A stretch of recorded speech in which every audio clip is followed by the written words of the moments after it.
What's going on, everyone? So, Bronny James was working out with Darius Garland as well as Jordan Clarkson, just getting a nice little workout in. It wasn't anything too crazy, too serious, but Bronny James was doing a very good job of holding his own. Now, wasn't a lot like defense. They weren't locking down crazy. Once you kind of get by, you kind of just let them get by, just basic 101 type of drill, right? Just build up a sweat, get your shots off, but, having a actual body to contest and, go up against and have to beat and off the dribble and all that stuff. And Bronny showed a nice display on several levels. Nice display of just being able to blow by the defender, get to the rim. He had the last little move he had where he had this little turnaround was brilliant as well. And the reason I want to talk about this and the reason I want to bring it up is not because it's like, oh man, here we go. He's this guy, right? Rookie of the year. He's coming in to save the Lakers. Nothing like that. I still believe he's primarily going to be in the G League.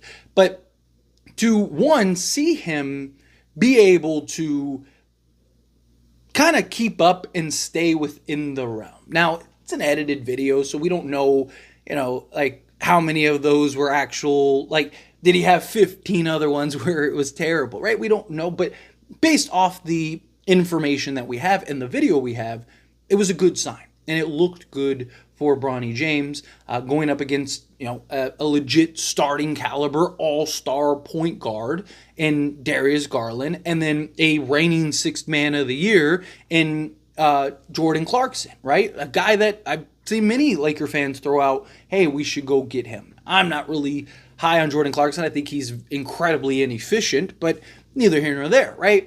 But the other side of it, too, is seeing Bronny working out, working on his game, working on his craft, right? Taking it seriously and trying to continue to improve, trying to continue to adjust and do to the best of his ability to kind of take those strides and take those steps, right? Doing the drills and doing all these things with other point guards, right? It's not just him working out with LeBron or him working out with, AD or him working out with a forward or something. I'm talking about him working out with players that he's hoping to emulate at some point down the road, as whether it's a sixth man off the bench at the guard position or starting level point guard that can kind of be the point of attack and do a little bit of everything, right? Now, I know people, whenever you talk about Bronny, there's always the two sides of the coin, right? There's always the camp that's no matter what Bronny does, he's trash, he's, Nepo baby, he's this, he's that, the other. And then there's the other side that just are oh, Bronny, he's great. And then there's the people in the middle, right? To me, again, I would feel this way about anybody at the 55th pick, right? And I've even said, if this was some random player at the 50th, if this was Blake Hinson at 55, everyone would be talking about, oh, this guy is that, this, that, the other. Watch out, Blake Hinson's coming for the title. And if it was anyone else but Bronny, he would get insane level hype. But instead, it's just been a lot of negative. It's been a lot of backlash. It's been a lot of just noise, right? And, there's even the report of some, which I can't stand those reports where some anonymous player that was part of the summer league team said that he could just wait to move on with his career, that Bronny was soaking up all the attention. And it's so silly, right? One, if you're going to be man enough to speak on another man, then don't hide behind anonymity, right? Be man enough. Say it with your chest. Stick it out. Hey, yeah, I don't like that. But you know why? Because he knows, hey, if they find out it's me, guess what? Then don't say anything, right? If you're worried and you don't want to be somebody that is, potentially jeopardizing their career because you said something negative about Bronny and LeBron's son and all that stuff, then just don't say anything, right? Also, another side of that is, who was it, right? If it's, Kuzi, who cares? That guy's never going to be in the NBA. That guy's never going to be anywhere. Like, that guy's going to be playing overseas for the rest of his life or in the G League. He's already like 27. Again, it's not, I don't know if it was Kuzi. I'm just using him as an example. But I'm saying, like, if it's one of the guys that is never going to be in the NBA or never be on the Lakers roster, who cares? But if it was like, Blake Hinson, or it was, Armel Traore, or if it was Dalton Connect, especially him, then that has some real significance.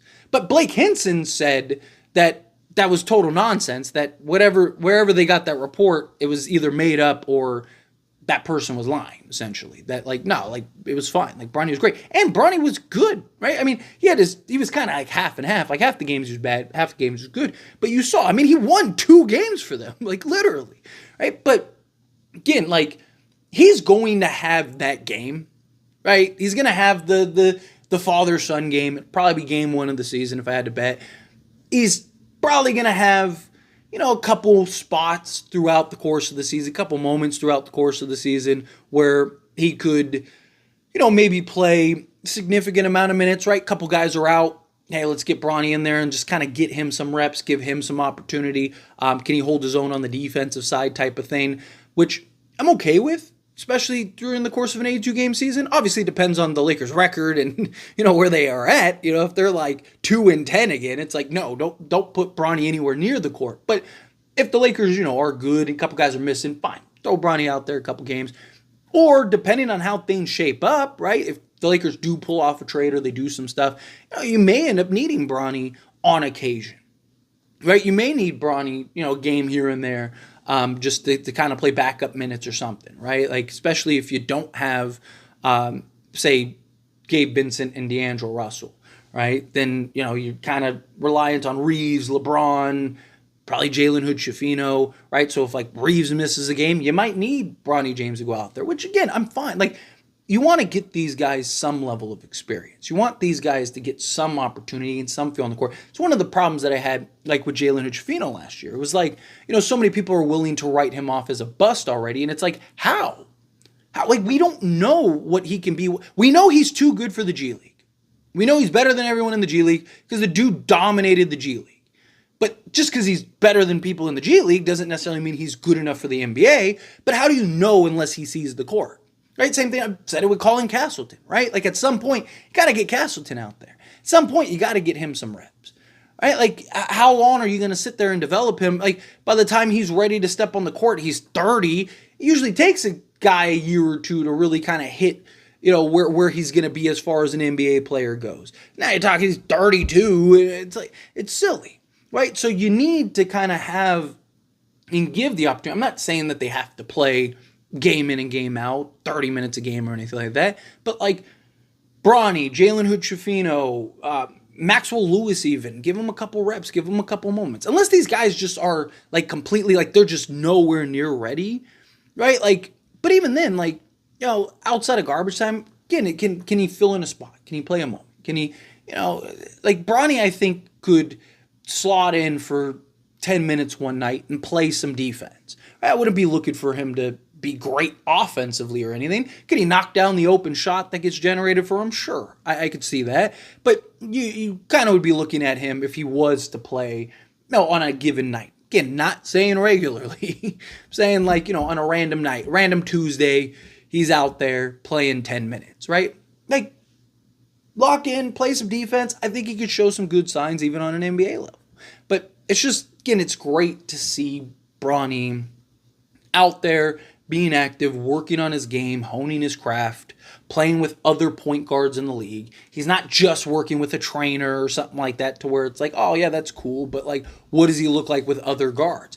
Well, we just saw it, right? You just saw what he looked like with other guards. And, he was doing a good job. Again, it wasn't this high intense one-on-one matchup where they're playing for a mill. Like, it wasn't anything crazy. But it was a nice little drill, nice little one-on-one drill where you got to blow by your defender, right? You got to finish. You got to be crafty and be creative. He had some nice moves. He had some nice just moments where he looked good, and you could see that potentially translate, right? Like, again, I'm never gonna root against somebody that's on the Lakers. Like, I see so many Laker fans that are like actively rooting against Bronny James. Like, even if you don't want him on the team, even if you're upset that he's on the team, even if you don't want to root for him, like, why would you root against him? Right? Because the better he is, the better the Lakers are. If he becomes a star, the Lakers are going to be good. Even if he becomes a role player, then that's good. Like, if he's an actual rotation piece, that means the Lakers did a good job hitting on that draft pick, which at the 55th pick, most of the guys are out of the league in 2 years, right? So if Bronny can become a real thing on the Lakers, that benefits the Lakers.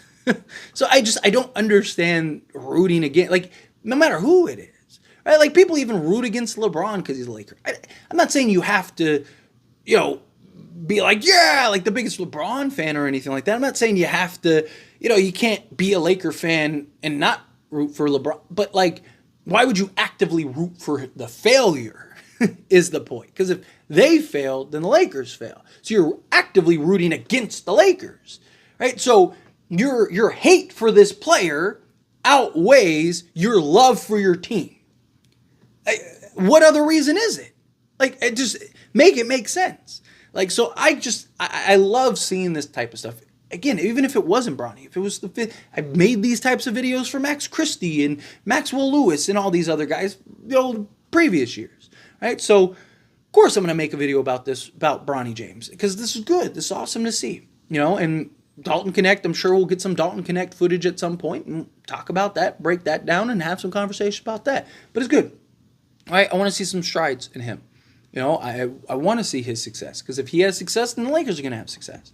And the more success that the Lakers have, the better it is for us fans, right? And the better it is for business, of course, as a content creator. But seriously, as like a diehard Laker fan, I want the Lakers to be good, right? Like, it's the plan. But anyway, as always, this is a discussion. I pass the question on you. Let me know your thoughts and opinions down in the comments below. What do you think? How do you feel? What are your thoughts? What did you think of this footage?